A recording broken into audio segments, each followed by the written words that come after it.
My name is Eleanor Wilson. I'm 58 years old, and at my son's rehearsal dinner, his fiancée announced that my presence was making everyone a little uncomfortable. This was after I'd set aside a trust fund of $250,000 for their dream wedding, a wedding that by the next morning, I had already set in motion a plan to ensure it would never happen. It's a story that still sends a chill down my spine, even now. As I sit here telling you this, it's a quiet Tuesday morning in my home here in Ohio. The grandfather clock my late husband cherished just chimed 9. It feels a little lonely recounting this, so I'd love to know where you're all listening from and what time it is in your part of the world. Please let me know in the comments. It helps to feel like I'm sharing with friends, and through this journey, I've learned the profound value of true friendship. Trouble rarely announces itself with a thunderclap. It usually begins as a whisper, a subtle shift in the atmosphere that you dismiss as your own imagination. For me, it began with love, a mother's boundless and perhaps dangerously unconditional love for her only child, my son, Michael. When he announced his engagement to Vanessa, my heart felt like it was blooming for the first time since my husband Richard's funeral 5 years prior. The grief from losing Richard had been a long, gray winter, and Michael's happiness was the first sign of spring. At 32, my son, my serious career-focused boy, had finally found the one. Vanessa was undeniably stunning, with a smile that could charm a bird from a tree and a wit that was just as sharp. She seemed to adore him, and for a mother, what more could you ask for? I had a comfortable life, one that Richard and I had built together through decades of hard work and careful planning. He was a brilliant engineer, and I had worked my way up to a senior administration position at the local hospital before retiring. His life insurance policy was substantial, and our investments were sound. This financial security wasn't a luxury for me, it was a legacy for Michael. It was always meant for him. So when the wedding talk began, my first instinct was to give, to provide, to build a foundation for them, just as Richard and I had built for ourselves. We were at the Crimson Sparrow, a lovely, upscale Italian place downtown, celebrating their engagement. The conversation turned to wedding plans, and I saw a flicker of anxiety cross Michael's face as Vanessa described her vision, a grand affair, a modern fairy tale. I knew my son's salary as a marketing manager was good, but it wasn't celebrity chef and designer gown good. I want you to have the wedding you've always dreamed of, I said, my voice warm with affection. I reached for my purse, but then decided a grander gesture was needed. Don't you two worry about a thing. I want to take care of it. It's what Richard would have wanted. Michael's eyes widened. Mom, you can't be serious. A wedding like Vanessa's talking about, it's a fortune. Vanessa placed a perfectly manicured hand on my arm. Eleanor, that is the sweetest offer I have ever heard. We couldn't possibly let you. Her protest was as beautifully crafted as she was, with just the right note of humility. Nonsense, I insisted, feeling a surge of happiness at their reactions. This is my joy. Let's set a proper budget so you can plan without worry. How does $250,000 sound? The number landed on the white tablecloth with a thud. Michael literally choked on his water. Vanessa's expertly shaped jaw fell open. It was an extravagant sum, I knew that. It was more than an inheritance. It was a launch pad into the life I wanted for them. But even in that moment, a tiny, practical part of my brain, the part that had managed hospital budgets for 30 years, kicked in. A few weeks later, at my house, I broached the subject of how the funds would be managed. I've been thinking, I began, setting a tray of coffee and cookies on the table. The best way to handle this is to do it properly, legally. I'll have David Chen set up a dedicated trust for the wedding. David had been Richard's closest friend and our family lawyer for over 30 years. He handled Richard's will, a process so filled with grief that David's steady, compassionate guidance was the only thing that got me through it. He was a man of unimpeachable integrity. It's not about a lack of trust in you two, I explained carefully, trying to soften the legalities. It's about organization. You approve the vendors, you send the invoices to David's office, he verifies them, and he pays the bills directly from the trust. It's clean, it's transparent, and it protects everyone. Michael, ever practical, nodded immediately. That makes sense, Mom. It's smart. Vanessa, however, had a different reaction. She arranged her features into a smile, but it was a smile I would come to know well. A beautiful, polished mask. Of course, Eleanor, whatever makes you feel most comfortable. Your way of doing things is so classic. She used the word classic as if it were a terminal diagnosis. Michael and I, we're a bit more modern. We were hoping for a real statement piece of a wedding, something that feels like us. I saw Michael's gaze shift to her, his agreement clear. Yeah, Mom, we want it to be epic. There it was again, that subtle dismissal. My taste, my methods, my very way of being was from another era. I was the sturdy, reliable, but ultimately outdated foundation upon which their sleek modern lives would be built. I swallowed the feeling, reminding myself this wasn't about me. The subsequent weeks were a masterclass in Vanessa's manipulative artistry. She was never demanding, she was always suggestive. The country club was lovely, but a bit stuffy for our friends. The renowned local caterer was wonderful, but a bit safe. With every suggestion I made, she would counter with a far more expensive, fashion-forward option, always framing it as a matter of taste, not money. Don't you mind, do you, Eleanor? We just want our special day to be perfect. And Michael, my dear son, would echo her wishes, his role reduced to that of a handsome, smiling accessory. Happy wife, happy life, right, Mom? He'd say with a shrug, as if quoting from a sitcom. Each time an invoice landed in my inbox from David for approval, I felt a small jolt, but I always clicked approve. I was investing in my son's happiness. That's what I told myself. The rehearsal dinner was my choice. A beautiful, glass-walled restaurant on the riverbank. It felt like a small piece of me in their sprawling modern production. The room buzzed with happy conversation. I felt a swell of pride watching Michael circulate, shaking hands, accepting congratulations. He looked so handsome, so grown up.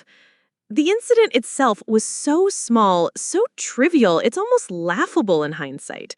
A large, ornate floral centerpiece was blocking the view for my sister, Margaret, and her husband. Ever the pragmatist, I walked over to simply slide it a few inches to the left. "Excuse me," I murmured to a nearby waiter, reaching for the vase. "What do you think you're doing?" The voice was Vanessa's. It wasn't a question, it was an accusation. It cut through the room's gentle hum. I turned, startled. "Oh, hello, dear. Just moving this so Aunt Margaret can see. It's a bit in the way." Vanessa rose from her seat at the head table, a queen surveying an unruly subject. She didn't lower her voice. She projected it. "Eleanor," she said, a saccharine smile on her face that was terrifying in its insincerity, "I know you mean well, and I know you paid for everything, and we are all just so grateful." She made a sweeping gesture that encompassed the room, the food, the guests, but your constant need to control every single tiny detail is frankly making everyone a little uncomfortable. Silence.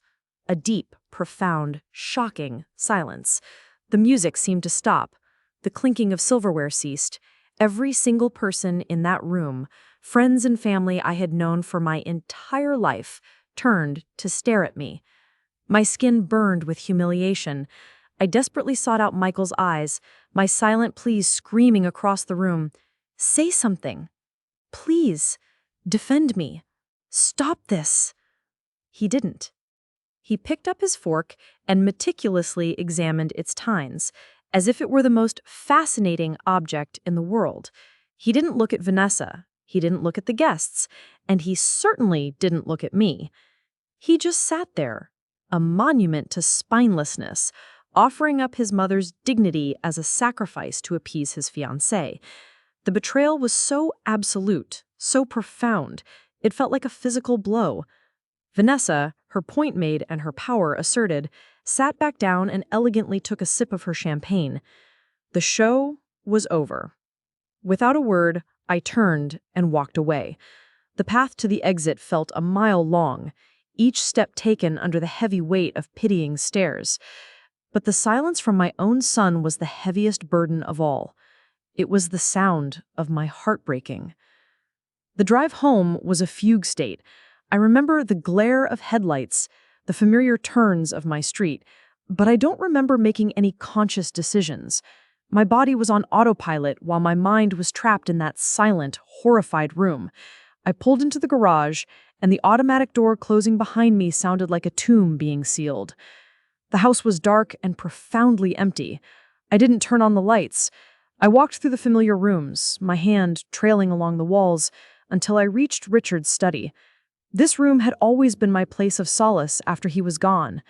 I sank into his big leather armchair, the one that still held the faint, comforting scent of his aftershave and old books. I didn't weep. The pain was too sharp, too crystalline for tears. It was a cold, brittle thing lodged in my chest. I looked at our wedding photo on his desk, 2 kids, barely in their 20s, beaming with a naive certainty that love and loyalty were all that mattered. Richard was a man of principles. He believed loyalty wasn't a suggestion, it was the bedrock of family. He would have been appalled, not just by Vanessa's cruelty, but by Michael's cowardice. My phone, lying forgotten in my purse, began to buzz. I ignored it. I knew it would be my sister, my friends. I couldn't speak to anyone yet. I needed to understand the depth of the wound. After an hour of sitting in the dark, I finally pulled out the phone. A dozen missed calls and texts. My sister Margaret, "Eleanor, call me the second you get this. I'm furious." My best friend of 40 years, Carol, "That little witch, I'm on my way over. Don't you dare tell me not to come." And then I scrolled through the list. Nothing. Not a single missed call.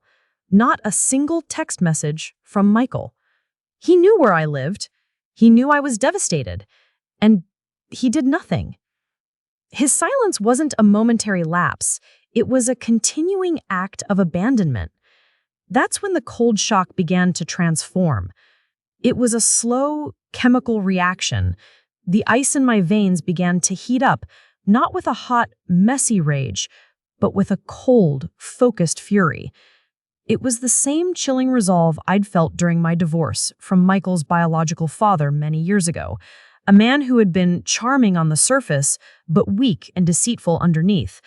I had fought tooth and nail in that custody battle, not for revenge, but to protect my son from a man who lacked a moral compass. The irony was suffocating. I had spent a lifetime protecting Michael from his father's character flaws, only to watch him inherit them. When Carol let herself in with her spare key, she found me not crying, but staring intently at the wall. She didn't fuss. She walked straight to the liquor cabinet, poured 2 generous glasses of Richard's best brandy, and handed one to me. "Okay," she said, settling into the chair opposite me. "Spill it. All of it. Every little thing you've been brushing off for the last 6 months." And I did. I told her everything. The constant, subtle digs at my taste, the way that Vanessa would praise my generosity while simultaneously demanding more, the way Michael would stand by, smiling, letting it all happen, the final public execution of my dignity. Carol listened, her expression growing harder with every word. When she finished, she didn't offer empty comforts. She asked a question that changed everything. "This isn't just about a spoiled brat, Eleanor," she said. "This is about everything you and Richard built. He worked his fingers to the bone for that company, for this house, for the money that's paying for all this. That's his legacy. Are you really going to let this little grifter and your spineless son burn it all down for a 5-tier cake and a DJ from LA? Her words struck a chord deep inside me. She was right. This had escalated beyond hurt feelings. This was a desecration of my husband's memory. My generosity had been twisted into a tool for their greed. The love for my son had blinded me, but the disrespect for my husband opened my eyes. The next morning, I woke up with a purpose so clear it felt like a physical object. I was no longer a victim. I was a woman with a plan. My first instinct to call the vendors and cancel everything now seemed clumsy and emotional. It's what they'd expect. No, this required precision. This required a scalpel, not a sledgehammer. I showered, dressed in a sharp blazer, and called David Chen. His voice was warm with concern. "Eleanor, I heard about last night. I am so sorry." "Don't be sorry, David," I said, my voice crisp and businesslike. "Be ready. I'm on my way to your office. We need to conduct a full and immediate audit of the Wilson Wedding Trust." In the hushed professional quiet of his office, surrounded by the comforting authority of the law, I felt my strength return. "I think she's stealing from me, David," I said, laying out my suspicions. David's benevolent, grandfatherly demeanor vanished, replaced by the sharp, analytical mind of the lawyer who had protected our family's interests for decades. "Let's find out," he said, grimly. His assistant, a sharp young paralegal named Clara, brought in the thick binder containing all the trust's activity. We started with the big vendors, the venue, the caterer. The numbers were obscene, but they matched the contracts I had approved. Then we moved to the miscellaneous expenses, and the facade began to crack. Hold on, I said, pointing to a line item. VL Designs. What is that? I've never heard of it. There were multiple payments to this company for vague services like ambiance curation and synergistic event consulting. The total was staggering, over $50,000. "Clara, could you do a corporate search on this entity?" David asked, his voice tight. A few minutes of furious typing later, Clara looked up from her computer, her eyes wide. The company was registered as an LLC 3 months ago. The sole registered agent is Vanessa Larson. The air left my lungs. It was more brazen than I could have imagined.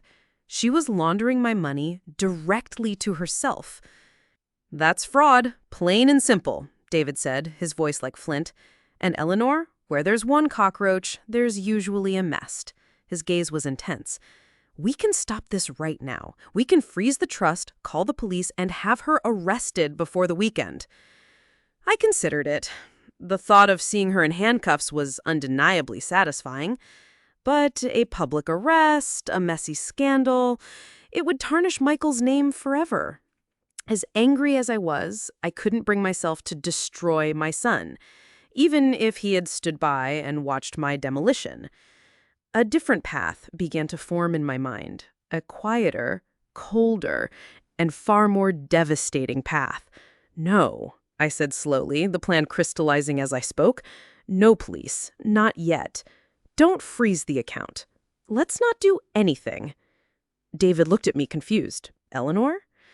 "Let's watch them," I said, a chilling calm settling over me. "Let's give them more rope. I want to see just how far they're willing to go. I want to see exactly how deep this rot goes." A slow, shrewd smile spread across David's face. He understood perfectly. This was no longer about stopping a wedding. This was about setting a trap. This wasn't going to be an emotional outburst. This was going to be a controlled demolition. The 10 days leading up to the wedding were a masterclass in psychological warfare, with only one side aware a war was being waged. My role was simple, yet excruciating. I had to become a ghost. I had to embody the hurt, emotional, retreating mother they expected me to be. Every instinct I had screamed at me to act, to confront, to fight. But my new, cold resolve demanded I do the opposite. I had to play weak to amass my strength. Michael called several times a day for the first 2 days. I never answered. His voicemails were a predictable blend of frustration and manipulative concern. Mom, come on, pick up. This is ridiculous. Vanessa is a mess. She's been crying for 2 days straight. She thinks you hate her. We need to fix this. Just call me. Fix this. The phrase was a stone in my gut. I was a problem to be managed, a situation to be handled. His words revealed everything. There was no remorse, only inconvenience. After 2 days of silence, I sent him a single, carefully crafted message. I typed and deleted it a dozen times before landing on the perfect ambiguous message. I am too hurt to speak right now. I need time to process what happened. It was the bait, and they took it, hook, line, and sinker. To them, this was a clear signal of a wounded animal retreating to its lair. They believed I was at home, weeping, paralyzed by my emotions. They thought they had won the power struggle. And with me, the perceived grown-up in the room out of the picture, their spending frenzy escalated from brazen to breathtaking. It was as if they knew they had a limited window to loot the treasury before the old queen recovered her senses. The invoices submitted to the trust were almost comical in their audacity. A $15,000 emergency security detail was added, a $25,000 artisanal tequila tasting station for the cocktail hour, a rush order for custom monogrammed linen napkins from a designer in France costing a cool $12,000. While I maintained my pain the silence, David and his paralegal, Clara, were a whirlwind of quiet, efficient activity. They were my spies, my intelligence agency. They didn't just log the invoices, they investigated them. Clara, who was proving to be a formidable investigator, would call the vendors under the guise of confirming delivery times or logistical details. She spoke with the florist, a woman named Patricia, who sounded harried and nervous. At first, Patricia stuck to the story, confirming the $50,000 price tag. But Clara was persistent. "It just seems a bit high for the arrangements described," Clara would say innocently. "We're just doing our due diligence for the trust." After a few calls and a gentle hint from David about the legal definition of wire fraud, Patricia cracked. She confessed that Vanessa had pressured her into the scheme, promising her more high society business in the future. She tearfully emailed Clara the original, true invoice for $30,000 and the wire transfer confirmation showing the $20,000 kickback to Vanessa's shell company. It was the same story with half a dozen other vendors. They were either intimidated by Vanessa or enticed by her promises. Each confession, each piece of paper, was another brick in the wall of evidence we were building. To the outside world, I was a ghost. To fuel the narrative, I had a brief, painful phone call with my sister-in-law, Martha, Michael's aunt. I let my voice sound shaky and uncertain. "I just don't know what to do, Martha," I whispered. "She was so cruel, and Michael, he just sat there." "Oh, you poor thing," Martha cooed, completely buying the performance. "But you have to be the bigger person, Eleanor, for Michael's sake. You can't let one silly fight ruin his special day." I know you're right," I said, letting my voice trail off. "I'll think about it." I hung up the phone, feeling disgusted with myself, but it was a necessary evil. I knew Martha would report back to Michael that his mother was coming around. This would make them even more complacent, even greedier. The most visceral confirmation of their mindset came from social media.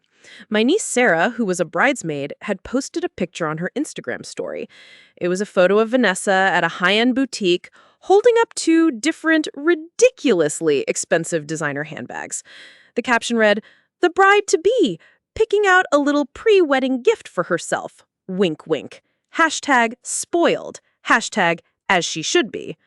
Seeing her smug, smiling face, flaunting the very money she was stealing, sent a jolt of pure ice through my veins. They weren't just thieves. They were gloating. They were laughing at me. But the final, most devastating discovery was the honeymoon. David's team had been puzzled by a series of large, vaguely described payments to a high-end travel consortium. When Clara finally got a senior agent on the phone and invoked David's name and the words potential litigation, the agent sang like a canary. The invoices submitted to the trust were fake, designed to look like wedding deposits. The real booking was a jaw-dropping 6-week tour of Southeast Asia and the South Pacific. It included the presidential suite at the Marina Bay Sands in Singapore, a private villa over the water in Bora Bora, and a week-long charter on a private yacht in Thailand. The total cost, already paid in full from the funds Vanessa had skimmed, was over $120,000. David called me into his office to show me the itinerary. As I read the details, I felt a strange sense of detachment. The scale of the deceit was so vast, it was almost abstract. They weren't just planning a wedding and skimming a little off the top. They were executing a grand larceny. The wedding was the cover story for a grand larceny. They were going to empty the entire trust, Eleanor, David said, his voice grim. They would have been on a flight to Singapore the day after the wedding, and you would have been left with a pile of bills and an empty bank account. I looked at the glossy pictures in the travel brochure. Bora Bora, a place Richard and I had always dreamed of going for our 40th anniversary, a trip we never got to take. That was the moment the last of my pain burned away, leaving only the hard, bright diamond of my resolve.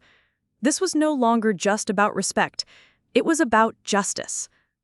The wedding was in 1 week. They thought they were counting down to the biggest payday of their lives. They had no idea they were counting down to Judgment Day.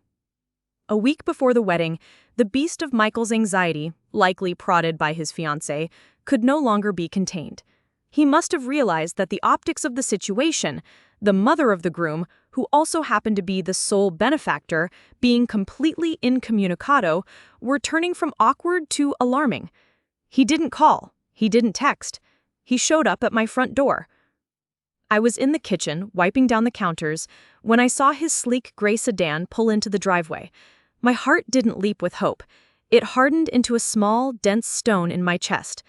This was not a prodigal son returning. This was a bill collector.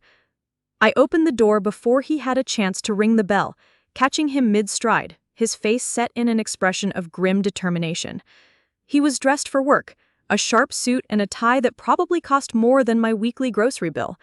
He looked successful, he looked important, and he looked utterly pathetic. "Mom," he said, his voice tight with frustration as he breezed past me into the foyer. He didn't even make eye contact. "We have to talk. You can't just go dark like this. This silent treatment is childish. The wedding is on Saturday." I closed the heavy oak door, the click echoing in the sudden silence of the hall. I leaned back against it, folding my arms. "I'm aware of the date, Michael." "Then what is your plan?" he demanded, running a hand through his perfectly styled hair. He began to pace, his expensive shoes clicking on the hardwood floors. "You have put Vanessa in a terrible position. She's a wreck. She feels like you've completely abandoned us." The sheer, unmitigated gall of his words was breathtaking. It was a masterwork of gaslighting. In their narrative, I was the villain. My pain was an inconvenience. My humiliation was an embarrassment to them. This was it. This was his final test. I wouldn't show my hand, not yet, but I would give him one last opportunity to find his conscience. "I put her in a terrible position?" I asked, my voice dangerously calm. "Please explain that to me." "By walking out," he exclaimed, throwing his hands up in exasperation. "You made a scene. You embarrassed her in front of her friends, our family." "I see," said, in your version of events, her publicly announcing that I, your mother, was making everyone uncomfortable was the scene? My quiet departure was? He had the grace to look momentarily ashamed. "Well, she was stressed. She didn't mean it like that." "How did she mean it, Michael?" I pressed, my voice still quiet. I decided to probe, using the information from David's audit as my scalpel. "Let's talk about the wedding she's so stressed about. I was looking over the budget. Tell me, The mariachi band for the cocktail hour. Was that your idea? $25,000 seems steep. He stopped pacing and stared at me, thrown off balance. What? I don't know the exact numbers. Vanessa is handling the vendors. She has incredible taste. She said they were the best. The best, I repeated, letting the words hang in the air. I see. And the $15,000 ice sculpture of two swans kissing?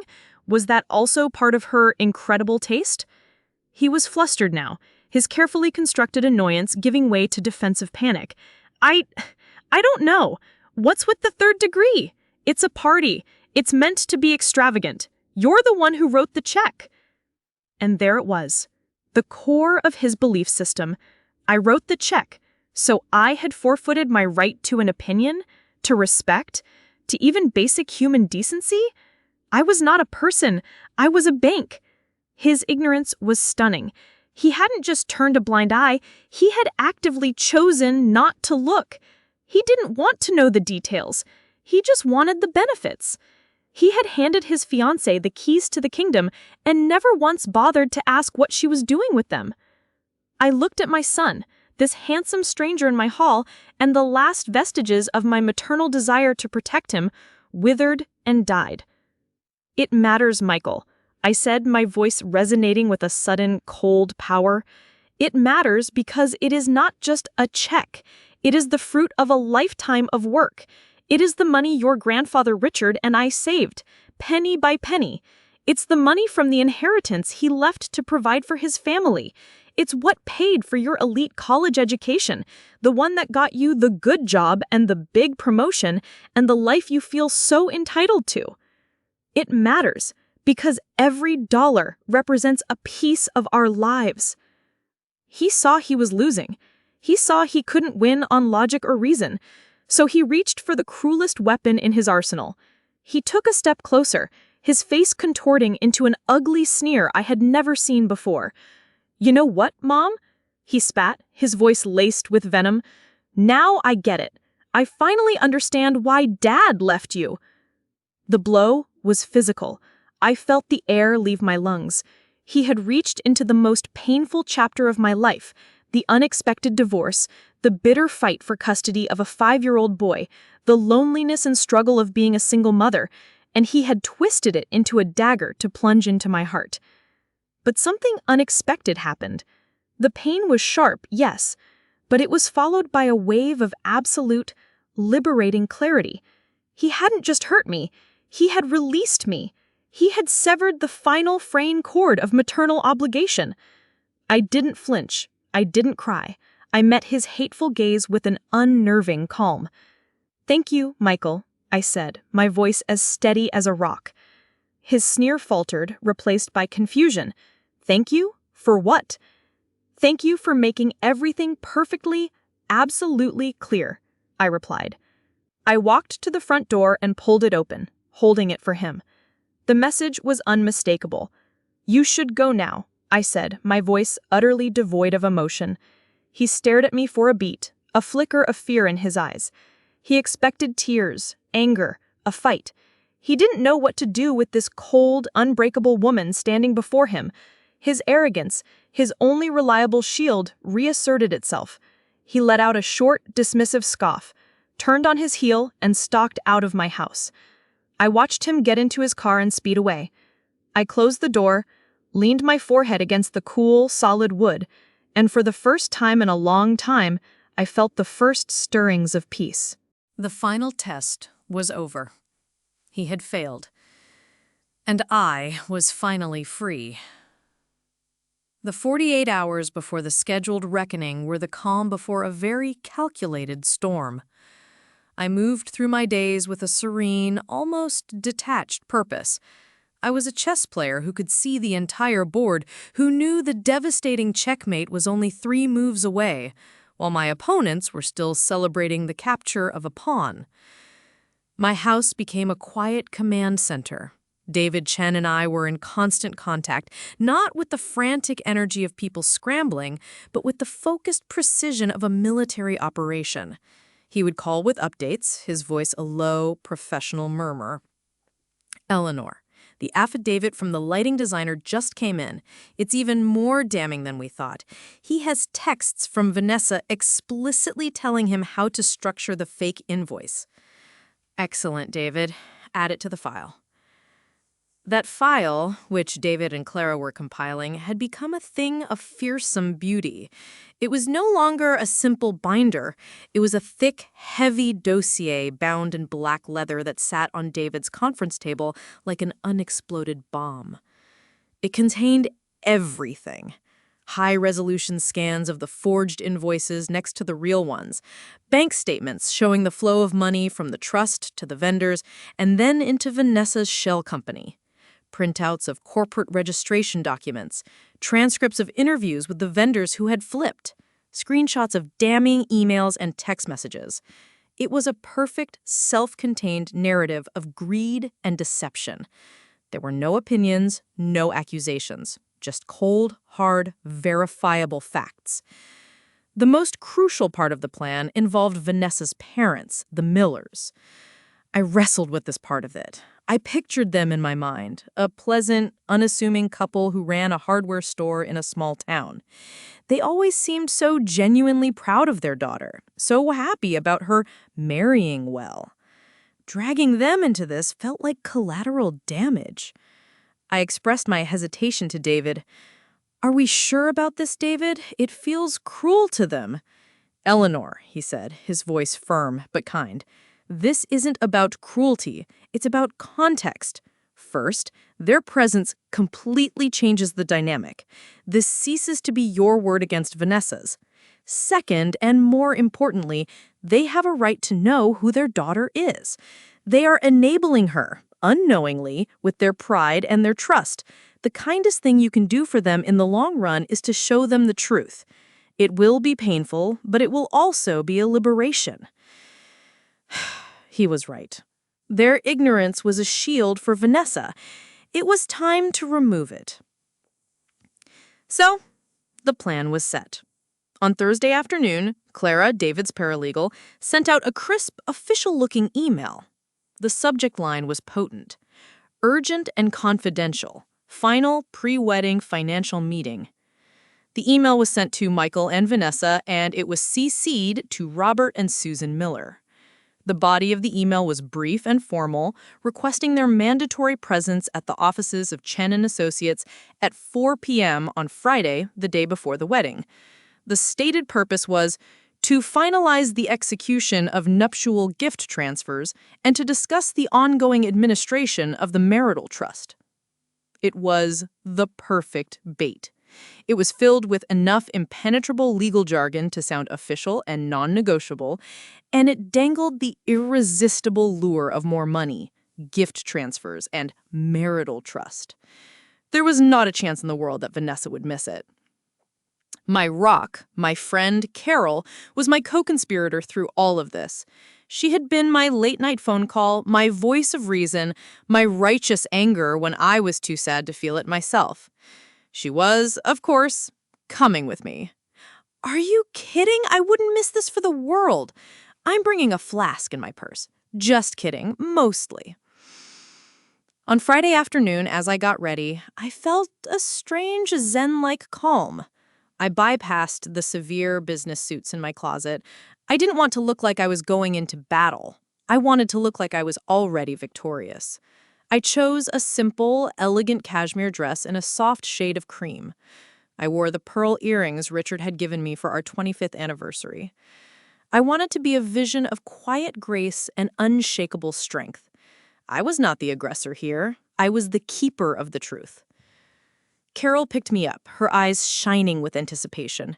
"How are you feeling?" she asked, her usual boisterous tone hushed with a rare seriousness. "Really?" "I feel calm," I said, and was surprised to find it was true. "I feel sad for my son. I feel pity for her parents. And I feel absolutely nothing for her except a profound need to see this through to the end." We drove to the downtown law office in a comfortable silence. The city bustled around us, full of people going about their Friday afternoon, completely unaware of the domestic drama that was about to reach its shattering climax in a conference room on the 34th floor. We were shown into the main conference room. It was an imposing space designed to project power and seriousness. A long, gleaming mahogany table reflected the city lights, surrounded by a dozen high-backed black leather chairs. At one end of the room was a large blank projection screen. It waited like a guillotine. David was already there, standing by the window, looking out at the city. The black dossier sat in the center of the table. He turned as we entered, and a look of deep respect was in his eyes. "They're all confirmed, Eleanor," he said quietly.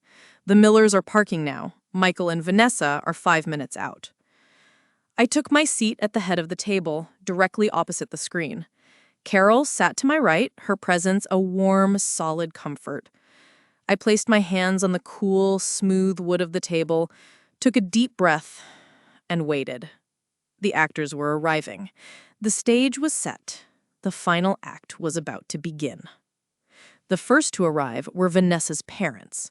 Robert and Susan Miller entered the room with an air of polite confusion, looking around the cavernous wood-paneled space as if they had taken a wrong turn and ended up in a movie set about corporate sharks. Susan was clutching a large, beautifully wrapped wedding gift, its silver bow a cheerful, incongruous note in the somber room. She wore her Sunday best, a floral dress that seemed too bright for the imposing environment. Robert's suit was well-pressed but looked a decade old, and he held his wife's elbow with a protective, uncertain gesture. "Eleanor," Susan said, her face breaking into a warm, genuine smile. "So lovely to see you. We are just besides ourselves with excitement for tomorrow. Our Vanessa is just the luckiest girl in the world." A wave of profound pity washed over me. These were good people. They were here to celebrate their daughter's triumph, completely unaware they had been summoned to witness her disgrace.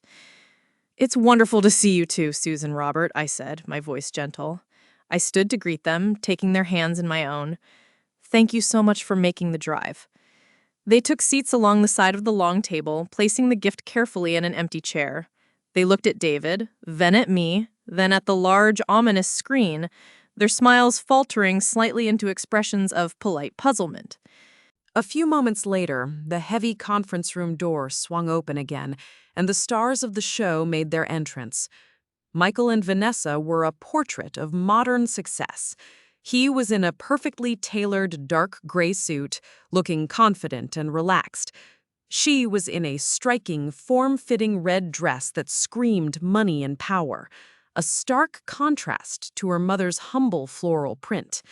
Her diamond engagement ring seemed to catch and refract every sliver of light in the room. They strode in not with the uncertainty of the Millers, but with the breezy entitlement of people who believe the world is their oyster. They thought this meeting was a final piece of administrative fluff, a chance to discuss the flow of even more money into their lives. "Eleanor!" Vanessa's voice was bright and patronizing. She glided towards me, air-kissing the space beside my cheek. "I'm so glad you're here. I was so worried after our little misunderstanding. I'm thrilled we can put all that drama behind us before the big day." She didn't apologize. She minimized, dismissed, and repositioned my pain as drama. Michael, for his part, offered a curt, businesslike nod. "Mom, David." He was all business, ready to sign whatever needed signing to get this over with. They took their seats directly across from me, next to Vanessa's parents. Vanessa gave her mother a quick, almost annoyed look, a silent, "What are you doing here?" that didn't go unnoticed. David Chen allowed the silence to stretch for a beat too long, letting the tension in the room build. He then rose to his feet, a commanding presence at the other end of the table. "Thank you all for coming on such short notice," he began, his voice calm, measured, and utterly devoid of warmth. It was the voice of a man about to deliver bad news. Vanessa's practiced smile froze on her face. Michael's brow furrowed in confusion. "As you all know, David continued, his gaze sweeping the table before landing on Vanessa. Eleanor generously established a trust of $250,000 to fund the wedding of her son and his fiancée. The legal structure of this trust dictates that funds are to be disbursed only upon the submission of legitimate, verifiable invoices from wedding-related vendors. He paused. A recent comprehensive audit has revealed what can only be described as a systematic and deliberate pattern of fraudulent activity. With a subtle click of the remote in his hand, the large screen behind him came to life. The first image that appeared was a high-resolution scan of an invoice from a company called VL Designs. The amount was for $12,500 for synergistic event consulting. VL Designs, David stated, his voice flat, is a limited liability company that was registered 3 months ago. The sole registered agent, owner, and employee is Ms. Vanessa Larson. To date, this shell company has billed the trust for $52,700 for services that appear to be entirely fictitious. Vanessa's face, which was usually a healthy, glowing tan, turned a pasty, sickly white. That's my consulting firm," she stammered, her voice suddenly thin and reedy. "I provided invaluable design and coordination services. My time is valuable." David didn't even glance at her. He clicked the remote again. The next slide showed 2 invoices side by side in stark black and white. One was the invoice Vanessa had submitted from the high-end florist for a staggering $50,000. The other was the florist's actual original invoice for $30,000. "We also have evidence of vendor collusion," David said, his voice as sharp as a shard of glass. "A scheme to intentionally inflate costs and receive illegal kickbacks. The owner of this floral shop has provided our office with a sworn and notarized affidavit admitting that you, Ms. Larson, instructed her to overbill the trust by $20,000 and then secretly wire that difference directly into your VL Designs business account." "Lies!" Vanessa shrieked, her voice cracking. She shot a venomous glare at me. "You've threatened her to ruin my life!" Susan Miller let out a small, strangled gasp. Her husband, Robert, was staring at his daughter, his mouth slightly agape, his face a thunderous shade of crimson. Michael was swiveling his head back and forth between the damning evidence on the screen and his fiancée's panicked face. "What is this, Mom? What kind of sick game is this?" "This is no game, Michael," I said, speaking for the first time. My voice was quiet, but it cut through the rising hysteria. "This is an audit. This is the truth." David was relentless. He was a surgeon, calmly excising a tumor. Click. The next slide showed the DJ's inflated invoice. Click. The non-existent security detail. Click. The outrageous bill for the mariachi band next to a statement from the band leader confirming their actual fee was less than a third of that amount. And then he got to the grand finale, the honeymoon. He displayed the series of fake invoices Vanessa had created, vague billings for venue deposits, international logistics, transportation retainers. Then, beside them, he put up the real documents obtained directly from the travel consortium, the first-class flight confirmations to Singapore, the booking for the presidential suite, the charter agreement for a private yacht in Thailand, and the prepaid confirmation for a 2-bedroom overwater villa in Bora Bora. The final slide was the simplest and the most brutal. It contained only a single number in a large, bold, black font glowing in the center of the screen. $187,450. "This," David announced into the tomb-like silence of the room, "is the total amount that we can conclusively prove has been fraudulently and illegally diverted from the trust by Ms. Larson into her own accounts or for her personal benefit." The silence that followed was absolute. It was broken only by a choked, wretched sob from Susan Miller. She buried her face in her hands, her body shaking. The beautiful gift on the chair beside her now looked like a cruel joke. Her husband stood up so abruptly, his chair screeched backwards on the polished floor. He looked at his daughter, his face a ruin of shame and disbelief. "Vanessa," he managed to say, his voice a hoarse whisper. "Tell me it's not true. Look me in the eye and tell me this is a lie." Vanessa stared at him, her eyes wide with terror. She opened her mouth, but no sound came out. She was trapped. She was exposed. The performance was over.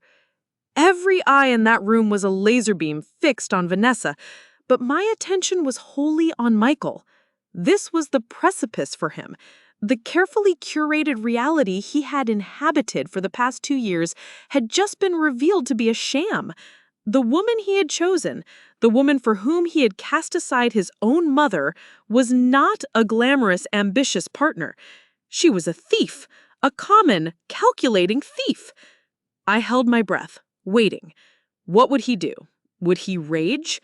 Would he crumble? Would he, for once, demonstrate a single shred of the character I had tried so hard to instill in him? It was Robert Miller, Vanessa's father, who broke the spell. He seemed to age 10 years in 10 seconds. The proud father who had walked in was gone, replaced by a broken, humiliated man. He turned away from his daughter, his face a mask of profound shame, and he addressed me directly. "Mrs. Wilson, Eleanor," he began, his voice thick and cracking with unshed tears. "There are no words. There are no words for this. My wife and I, we are mortified." He struggled to get the words out. "We raised her to be an honest person. We taught her the value of hard work. I don't know who this person is." He couldn't even look at Vanessa. "We will pay you back. I swear to you, we will pay back every last cent, even if it takes us the rest of our lives." His raw integrity was a stark contrast to the deceit that had filled the room. "That won't be necessary, Robert," I said, my voice soft. His apology was worth more to me than the money. It was my moment. I rose slowly to my feet, not with aggression, but with the quiet authority of someone who had weathered the storm and was now in command of the sea. "I didn't arrange this meeting to get the money back," I said, my gaze moving from the heartbroken Millers to the shattered couple across the table. "I did this because some things are more important than money. Truth is important. Honor is important. The legacy of my late husband, Richard, who was the most honest and decent man I have ever known, is important." Then, I focused all my attention on my son.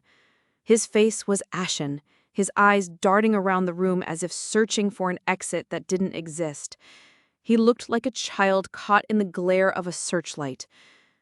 "I wanted to give you a perfect wedding, Michael," and a genuine wave of maternal sorrow washed over me. "That was my only dream for this. A beautiful, joyous start to a happy and honest life. But this," I gestured to the glowing screen, to the brutal 6-figure number that represented the scale of their lies. "This is a nightmare. A cheap, sordid nightmare built on a foundation of greed and deception." I took a steadying breath. "Effective immediately, the Wilson Wedding Trust is dissolved. All pending payments to vendors have been stopped.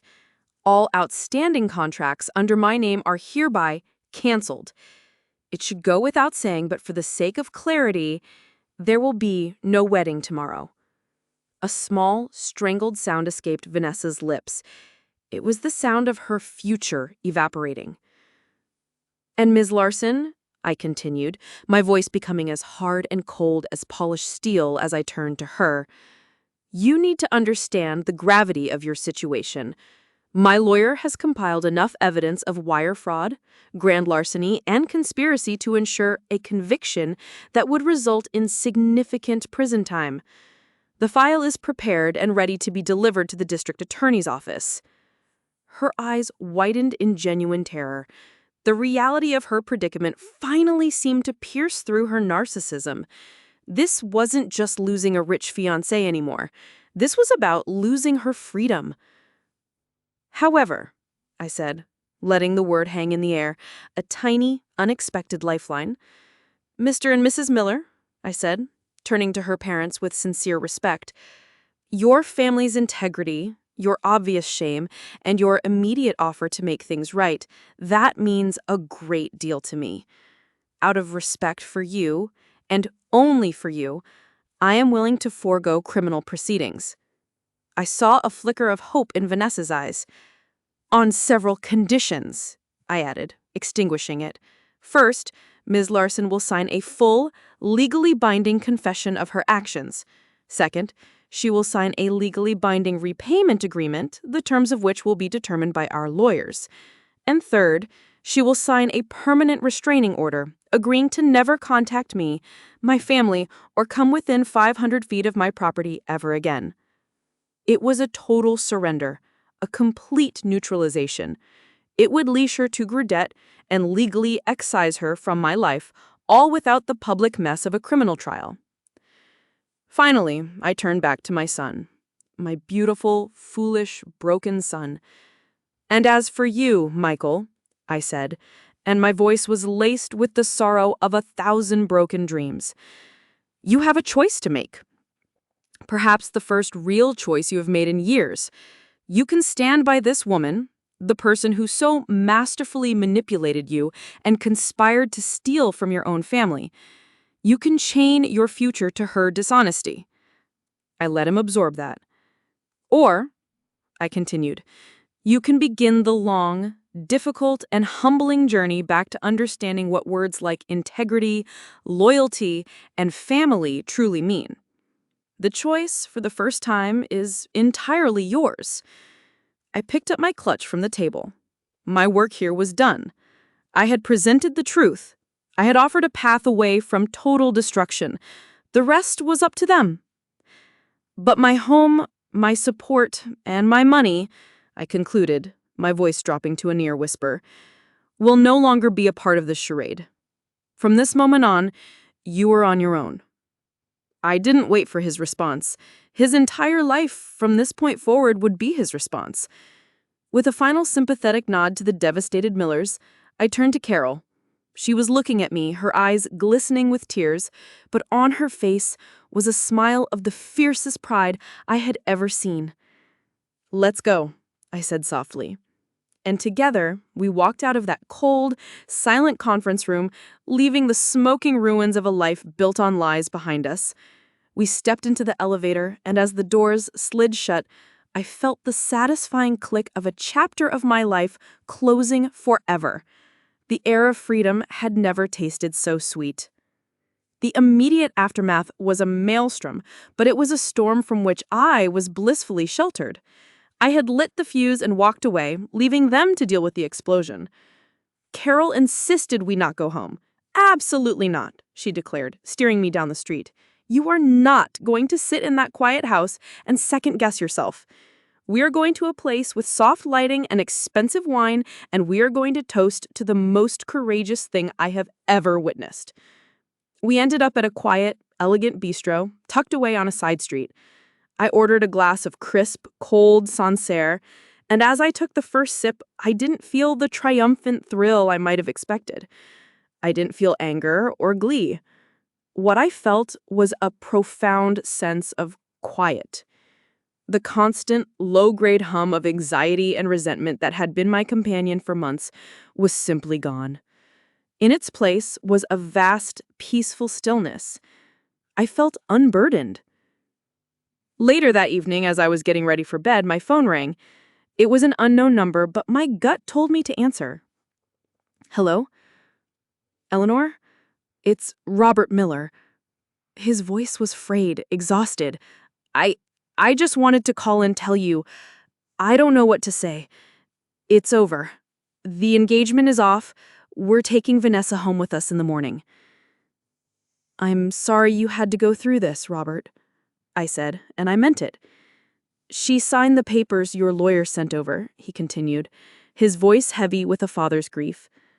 "I don't know what's become of my little girl. I just don't know." He sighed, a sound heavy with the weight of the world. "But I gave you my word. She will pay you back. We'll make sure of it. Thank you for calling, Robert, I said softly. I wish you and Susan nothing but peace.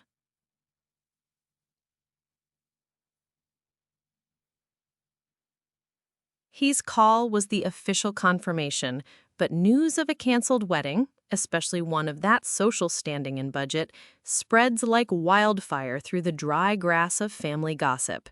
There was no single, dramatic announcement. Instead, it was a cascade of quiet, mortified phone calls from the Millers to their side of the family, and from a deeply shamed Michael to his. The official story that emerged was a bland, face-saving fiction, irreconcilable differences, and a mutual last-minute decision. But the 50 people who had attended the rehearsal dinner knew better. They had seen Vanessa's public cruelty. They had witnessed Michael's unforgivable silence. My subsequent disappearance, followed by the wedding's abrupt cancellation less than 24 hours before the ceremony, painted a vivid picture that no polite fiction could cover up. I didn't have to defend my actions to anyone. The facts, as they were known, spoke for themselves.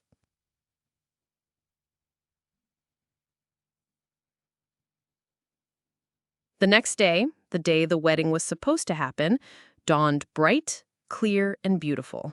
It was a perfect day for a wedding. I woke up early, put on my old gardening clothes, and went out into my backyard. I spent 3 hours on my knees in the dirt, tending to the roses Richard and I had planted together 2 decades ago. I pruned the deadwood, fed the roots, and gently cultivated the soil. My hands were dirty, the sun was warm on my back, and the only sounds were the birds singing and the distant hum of a lawnmower. It was the most profoundly peaceful and satisfying morning I had experienced in years.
The letter was a masterpiece of self-pity. It was filled with excuses dressed up as apologies. He was sorry, but Vanessa had been incredibly manipulative. He was sorry, but he had been under an unbearable amount of pressure. He was sorry for what he said about my divorce from his father, claiming he was just lashing out because he was so stressed. It was a long, rambling ode to his own victimhood. The pages were filled with the words, I, me, and my. I have lost everything. I am so alone. My life is ruined. And then, in the final paragraph, the true purpose of the letter was revealed. I know I have no right to ask you for anything, Mom, he wrote, but I am in a desperate situation. I'm out of money and I can't find a job that pays what I used to make. I was hoping you could find it in your heart to help me out. Just a small loan to help me get back on my feet. I swear on Grandpa Richard's memory, I will pay you back this time. Invoking his grandfather's memory? The final desperate twist of the knife? I folded the pages slowly, the paper crinkling in the quiet room. He still didn't understand. After everything, the deception, the theft, the profound emotional betrayal, his first real attempt at communication was a request for a handout. He didn't see me as a mother whose trust he needed to rebuild. He saw me as a safety net he had fallen through, and he was angry that I wasn't there to catch him. He hadn't learned a single thing about honor or integrity. He had only learned that being poor was uncomfortable. With a heavy heart, I walked into my study. On the bookshelf was a small, polished wooden box where I kept my most precious mementos of Michael's childhood. A lock of his blonde baby hair, his first lost tooth wrapped in tissue, a crayon drawing of our family with a smiling stick figure Richard beside me. I opened the lid and placed his letter inside, alongside all the relics of the boy he once was. Then I closed the lid. The click was soft, but in my heart, it was a sound of absolute finality. I would not be sending a check. I would not be replying. My bank of second chances was permanently closed. To finance his life now would not be an act of love, but of profound disrespect to myself and to the memory of my husband. It would be to cripple him for good. My last true act of motherhood was to force him to learn to stand on his own 2 feet. That decision, as agonizing as it was, felt like the final piece of my own liberation clicking into place. I was no longer waiting for an apology. I was no longer mourning a future that would never be. I had accepted reality, and I was ready to live my own life on my own terms. The following week, I met with my financial planner.